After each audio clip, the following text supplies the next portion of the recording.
प्रिय बंधुओं, धर्म प्रेमी सज्जनों, आज हम आप सभी को इस सत्संग के माध्यम से इस संसार के सबसे बड़े भ्रम का पर्दाफाश करेंगे। बताएंगे कि स्वर्ग लोक कहां है।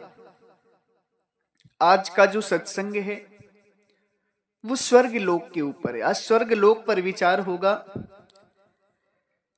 कि स्वर्ग लोक कहां है, स्वर्ग है क्या।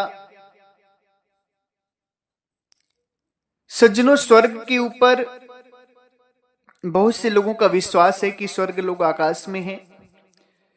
वहां बहुत सुंदर सुंदर स्त्रियां हैं, अप्सराएं हैं, वहां कल्प वृक्ष है। वहां जाएंगे तो खूब सुख भोगेंगे, ऐश्वर्य करेंगे, आनंद करेंगे। मगर वास्तविकता में स्वर्ग है कहां, ये जानना आप सभी को बहुत जरूरी है। आज का जो सत्संग है वो बहुत ही दिव्य और महत्वपूर्ण है। इस सत्संग को पूरा जरूर श्रवण करिएगा। साथ ही साथ हमारे चैनल को आप सभी सब्सक्राइब भी कर लीजिए, क्योंकि ये चैनल जो है परमात्मा के दिव्य ज्ञान का है। इस चैनल पर केवल और केवल परमात्मा का दिव्य ज्ञान ही सुनाया जाता है, बताया जाता है। और चैनल सब्सक्राइब करने के लिए हम इसलिए कहते हैं कि चैनल सब्सक्राइब करने से ये होता है कि हमारा जो सत्संग है, परमात्मा का जो ज्ञान है, वो आप सभी के पास जाने लगेगा। जो भी सत्संग पड़ेगा यूट्यूब पर डाला जाएगा, वो उसका मैसेज आप सभी के पास आ जाया करेगा और आप सभी परमात्मा के ज्ञान को सुन पाएंगे। इसलिए चैनल आप सभी सब्सक्राइब कर लें। इसी के साथ सदगुरु की सेवा में, भोजन भंडार की सेवा में 17 मार्च को होने वाले गुरु मिलन सत्संग समारोह में सदगुरु के परम भक्त श्री मुकेश कुमार जी, जो ऑस्ट्रेलिया की धरती से हैं, बहुत ही सुंदर विचार हैं। ऑस्ट्रेलिया की धरती में रहते हैं, वहीं के नागरिक भी हैं। सदगुरु का सत्संग बहुत ही ध्यान से सुनते हैं और सदगुरु की ग्रंथ भी मंगवाई है उन्होंने। बहुत सुंदर विचार हैं, खूब खूब आशीर्वाद है। सज्जनों, स्वर्ग लोक को जो आप लोग मानते हैं कि आकाश में है, ऊपर है, वहां अप्सराएं हैं, वहां कल्प वृक्ष है, वहां इंद्र होता है, वहां जाने पर मुक्ति होती है, वहां कोई कष्ट नहीं होता है, वहां कोई दुख नहीं होता है। तो आज हम आपको स्वर्ग की हकीकत बताते हैं कि स्वर्ग है क्या। सज्जनों, स्वर्ग कहीं ऊपर नहीं है। स्वर्ग में आप लोग मानते हैं कि देवता रहते हैं, तो स्वर्ग कहीं ऊपर नहीं, कहीं आकाश में नहीं। स्वर्ग कहां है, स्वर्ग की सच्चाई क्या है। स्वर्ग रूस में पड़ता है। रूस जो देश है, विश्व का सबसे बड़ा क्षेत्रफल वाला देश है रूस। उसी रूस में कैस्पियन सागर के निकट एक उरपुर गांव है जो तपोरिया प्रांत में पड़ता है। स्वर्ग कहां है, हम सारी बात बता रहे हैं।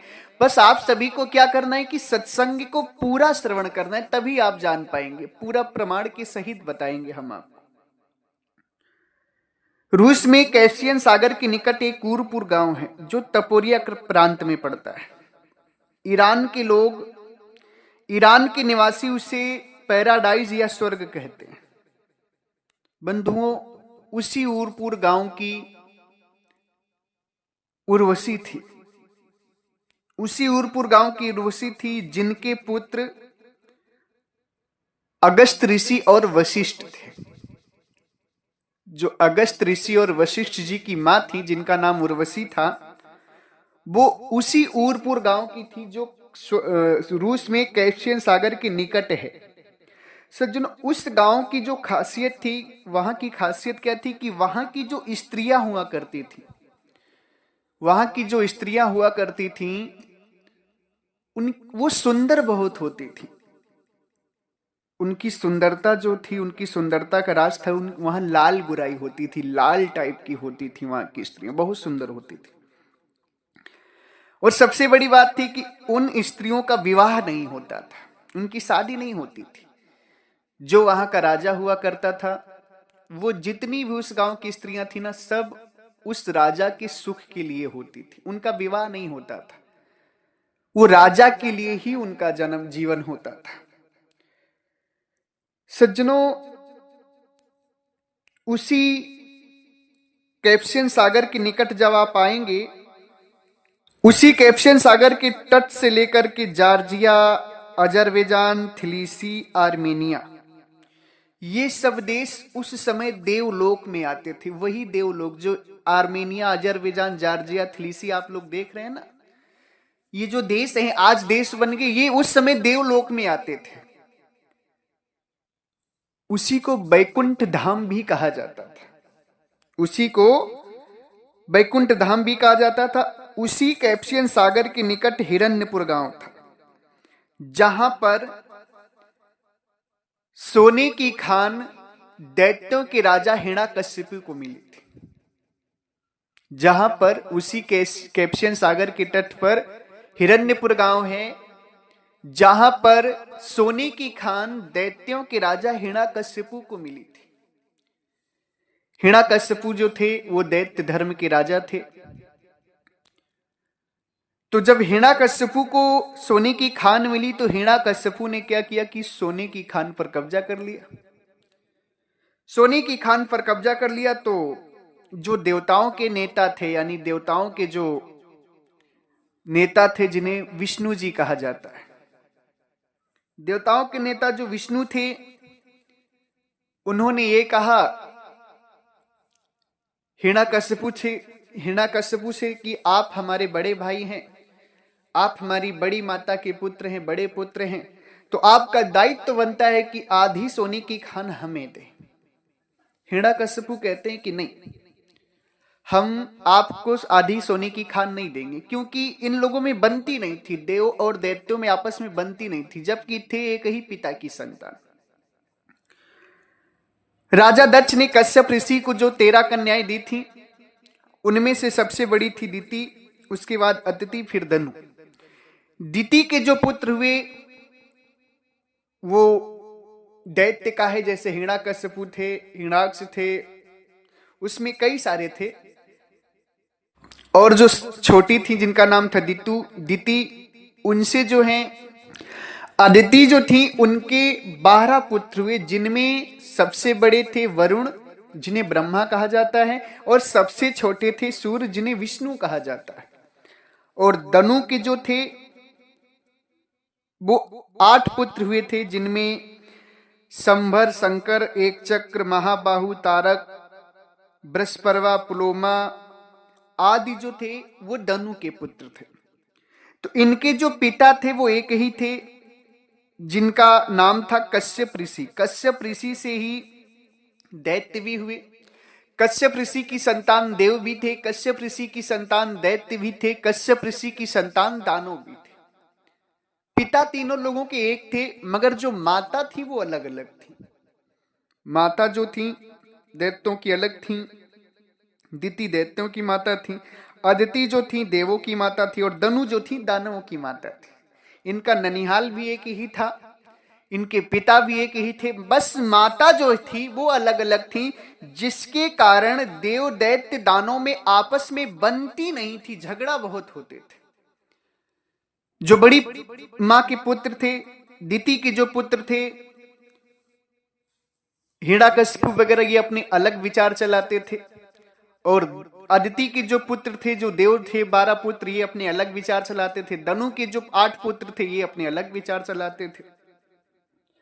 अब सज्जनों, जो उस समय की जो जनसंख्या थी, जो लोग थे, जो दैत्य के विचारों को मानते थे वो दैत्य कहे जाते थे, जो देवताओं के विचारों को मानते थे वो देवता कहे जाते थे, और जो दानों के विचारों को मानते थे वो दानव कहे जाते थे। जैसे आज है, हिंदू धर्म है, मुस्लिम धर्म है, सिख धर्म है, ईसाई धर्म है, बौद्ध धर्म है, जैन धर्म है। तो जितने भी विश्व में मुस्लिम धर्म को मानने वाले हैं वो मुस्लिम कहे जाते हैं, जितने भी हिंदू धर्म को मानने वाले हैं वो हिंदू कहे जाते हैं, जितने भी लोग पूरे विश्व में ईसाई धर्म को मानने वाले हैं वो ईसाई कहे जाते हैं, सिख धर्म को मानने वाले सिख कहे जाते हैं, बौद्ध धर्म को मानने वाले बौद्ध कहे जाते हैं। तो ऐसा नहीं कि हिंदू अलग होते हैं, मुस्लिम अलग होते हैं, इनके नाक कान आंख मुंह में बदलाव होता है। मुस्लिम के बड़े बड़े नाखून होते हैं या बड़े बड़े सींग होते हैं सर पे, या हिंदू के खूब सोना लदा होता है सर पे, खूब मुकुट पहने होते हैं, या दानों के बड़े बड़े दांत होते हैं, बड़ा बड़ा मुंह होता है, विकराल हंसी होती है। ऐसा नहीं, ये बौद्धों को ऐसा नहीं है। सब इंसान है, बस धर्म अलग अलग है। उसी तरह उस समय भी था कि देव दैत्य दानव थे एक ही पिता की संतान, कश्यप ऋषि की ही संतान थे, औलाद थे, मगर माता अलग अलग होने के कारण विचार भिन्न थे और अपने अपने विचारों को चलाते थे। तो जो दैत्य धर्म के विचारों को मानता था वो उस समय दैत्य कहा जाता था, जो देव धर्म के विचारों को मानता था वो देव कहता था, और जो दानव धर्म के विचार को मानता था वो दानव कहा जाता था। ये सब धर्म थे उस समय। ऐसा नहीं कि भगवान थे यार, प्रभु थे, परमात्मा थे, ऐसा नहीं। ये लोग ही थे, जीव ही थे, इंसान ही थे, बस इनका धर्म था देव दैत्य दानव, थे एक ही पिता की संतान। तो सज्जनों, जब हिरण्यपुर में हिरण्यकशिपु को सबसे प्रथम सोने की खान मिली तो हिरण्यकशिपु ने सोने की खान पर कब्जा कर लिया। तो जो विष्णु थे इन्होंने कहा कि देखिए आप हमारी बड़ी मां के पुत्र हैं और आपका फर्ज बनता है कि मुझे आधी सोने की खान दें। तो हिरण्यकशिपु कहते थे कि आज तो बड़ी मां के पुत्र बता रहे हो, पहले तो झगड़ा करते थे हमसे, जब हमारे तुम्हारे विचार अलग हैं, माताएं अलग हैं, तो हम तुम्हें नहीं देंगे। तो सज्जनों, जब हिरण्यकशिपु ने साफ मना कर दिया तो प्रथम देवासुर संग्राम हुआ। किसके लिए? सोने की खान के लिए, और उरपुर गांव की जो सुंदर स्त्रियां हुआ करती थी उसके लिए प्रथम देवासुर संग्राम हुआ। प्रथम देवासुर संग्राम उसी सोने की खान के लिए और जो उरपुर गांव की स्त्रियां थी उनके लिए हुआ। और उसी उरपुर गांव के लिए, गांव की स्त्रियों के लिए, सोने की खान के लिए 14 देवासुर संग्राम हुए। यानी कि 14 बार देव और दैत्य 14 बार आपस में लड़े हैं। किसके लिए? सोने की खान के लिए और सुंदर स्त्रियों के लिए। अब आप विचार करें कि जिनको आप समर्थ मानते हैं, जिनको आप समर्थ मानते हैं, प्रभु मानते हैं, परमात्मा मानते हैं, भक्ति करते हैं, वो किसके लिए लड़ रहे हैं? सोने की खान के लिए, यानी धन दौलत के लिए, उरपुर गांव के लिए जिसमें सुंदर स्त्रियां रहती थी उसके लिए। अब आप विचार करिए कि ये तो अज्ञानी जीव करता है ना, जिसके पास समर्थ नहीं होता, जो समर्थवान नहीं होता है वो धन के लिए झगड़ा करता है, वो स्त्रियों के लिए झगड़ा करता है। जो समर्थ होता है, जो समर्थ है, यानी जो परमात्मा है, उनको धन की या स्त्री की जरूरत नहीं। मगर जो झगड़ा कर रहा है धन के लिए या स्त्रियों के लिए, तो इसका मतलब है कि वो समर्थ नहीं है। अब आप विचार करें कि जिनको आप परमात्मा मानते हैं, प्रभु मानते हैं, देवताओं को, वो किसके लिए झगड़ा किए? 14 देवासुर संग्राम किसके लिए हुए? उसी सोने की खान के लिए, और वही जो आपका उरपुर गांव की स्त्रियां थी उसके लिए। इसी के लिए तो झगड़ा होता था। और ये रूस में पड़ता है। किस में पड़ता है? रूस में। वहीं से जो है ना सोना ला करके लंका बनी थी, वहीं से सोना ला करके सोने की लंका बनाई गई थी, जिसका राजा रावण था। उसमें और भी पहले राजा हुए थे। वहीं से जो उसी सोने की खान से ना सोना ला करके सोने की लंका बनाई गई थी। अब आप विचार करें कि जिस स्वर्ग में जाने से आप सभी अपनी मुक्ति मानते हैं, सोचते हैं कि वहां आनंद मिलेगा, दुख सुख नहीं होगा, तो आप विचार करें कि रूस में चले जाइए और देखिए क्या वहां जन्म मरण नहीं होता है? क्या वहां लोगों को दुख नहीं होता है? क्या वहां लोग जन्म नहीं लेते हैं? क्या वहां लोग मरते नहीं? सब होता है। बस एक आपके मन का वहम है, आपके मन में, आपके दिमाग में यह डाल दिया गया है कि स्वर्ग कहीं ऊपर है। ऊपर नहीं है, स्वर्ग कहीं ऊपर नहीं है, स्वर्ग नीचे ही है। अब आप विचार करें कि स्वर्ग की जो अप्सरा थी, उर्वशी थी, ऊरपुर गांव की। ऊरपुर गांव स्वर्ग में बताया जाता है। अब ऊरपुर गांव की जो उर्वशी थी, उन्हीं के बालक अगस्त ऋषि और वशिष्ठ जी थे। वशिष्ठ जी कौन थे? राम के गुरु थे। राम कहां थे? अयोध्या में थे। अब आप बताएं कि अयोध्या धरतीये पर ना है, कहीं आकाश में नहीं ना है अयोध्या। अयोध्या कहां है? धरतीये पर है, फैजाबाद जिले में है अयोध्या। तो ये धरती पर, ये कहीं आकाश में है नहीं। तो इसका मतलब यह है कि आप सभी जो अपने मन में सोचते हैं कि स्वर्ग कहीं ऊपर है, ऊपर जाने से हम सभी का कल्याण होगा, तो ये सोचना गलत है। स्वर्ग कहीं ऊपर नहीं। यही रूस में पड़ता है, कैस्पियन सागर के निकट। आज भी वहां की सुंदरता जो है लाल गोराई है, उसी तरह है वो। आज भी वहां की स्त्रियां जो होती हैं वो लाल होती, लाल सुंदरता होती है उनकी। अब जाइए, स्वर्ग जाना है तो रूस चले जाइए, कैस्पियन सागर के निकट चले जाइए। अब देखिए जाकर कि वहां आनंद क्या है। क्या वहां जन्म मरण नहीं होगा? कि वहां दुख नहीं होगा? कि वहां रोग ब्याज नहीं होगा? क्या नहीं होगा? सब कुछ होगा वहां। क्यों? क्योंकि वो कोई मुक्ति की जगह थोड़ी है, वो तो धरती का एक हिस्सा है, जिस हिस्से को स्वर्ग कहा जाता है। अब जैसे धरती का स्वर्ग कश्मीर को भी कहा जाता है भारत में, क्योंकि वहां थोड़ा अच्छा लगता है, वहां की स्त्रियां जो है सुंदर हुआ करती होती हैं, इसलिए धरती का स्वर्ग कश्मीर को भी कहा जाता है। अब आप मान लें कि कश्मीर जाने से आपकी मुक्ति हो जाएगी। देखिए कश्मीर में कितने बम विस्फोट हो रहे, कितने आतंकवादी हैं, कितने वहां पाकिस्तान का बॉर्डर है, आए दिन वहां फायरिंग हो रही है।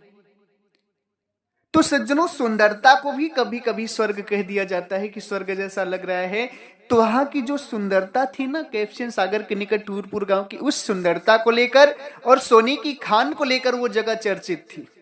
और उसी के लिए 14 देवासुर संग्राम हुए। कितने हुए? एक दो नहीं, 14 बार देव और दैत्य आपस में लड़े। जो जीतता था वही उस सोने की खान का और उन सुंदर स्त्रियों का सुख लेता था। कभी देव जीत जाते थे, कभी दानव जीत जाते थे, कभी दैत्य जीत जाते थे, आपस में लड़ते थे। जो जीत जाता था वही वहां का राजा बनता था। कभी देव धर्म के लोग जीतते थे तो उनकी चलती थी, कभी दैत्य धर्म के लोग जीतते थे तो उनकी चलती थी। वो सुख ऐश्वर्य लेते थे। यानी धन के लिए और स्त्रियों के लिए ही झगड़े हुए। अब आप बताएं कि जो परमात्मा समर्थ होते हैं, क्या वो धन के लिए और स्त्रियों के लिए झगड़ा करेंगे? कभी नहीं करेंगे। समर्थ जो होते हैं वो धन के लिए, स्त्रियों के लिए झगड़ा नहीं करते। ये जीव करते हैं। कौन करते हैं? जीव करते हैं, इंसान करते हैं। और ये देव दैत्य दानव ये इंसान ही थे, बस धर्म है ये अलग अलग। देव धर्म अलग है, दैत्य धर्म अलग है, दानव धर्म अलग है। एक ही पिता की संतान है, बस माता अलग अलग है। ननिहाल भी सबका एक ही है, बस माता अलग अलग है, जिसके कारण विचार के अलगाव होने की वजह से अलग धर्म चल गए। ऐसा नहीं है कि एक धर्म के लोग दैत्य थे यानी खतरनाक थे, और दूसरे धर्म के लोग जो देव धर्म के लोग थे वो देवता थे यानी परमात्मा थे या प्रभु थे। ऐसा नहीं, एक धर्म थे। लोग कहते हैं ना 33 करोड़ देवी देवता थे। 33 करोड़ देवी देवता का मतलब क्या होता है? 33 करोड़ देवी देवता का मतलब ये है कि 33 करोड़ स्त्री और पुरुष देवता धर्म को मानते थे, देव धर्म को मानते थे, इसलिए वो देवी और देवता कहे जाते थे। 33 करोड़। इस विश्व में जितने भी ईसाई धर्म को मानने वाले हैं तो उनको अलग नहीं कहा जाता, उनको यह कहा जाता है कि इतने करोड़ ईसाई हैं, इतने करोड़ मुस्लिम हैं, इतने करोड़ हिंदू हैं, इतने करोड़ बौद्ध हैं, इतने करोड़ सिख हैं, इतने करोड़ जैन हैं। इस तरीके से कहा जाता है। उसी तरीके से उस समय भी वो धर्म चला करते थे। आज अज्ञानता के कारण, जीव ना जान पाने के कारण एक जीव की भक्ति कर रहा है, असली परमात्मा को नहीं जान पा रहा है, जिसके कारण जन्म और मरण में जा रहा है। सज्जनों,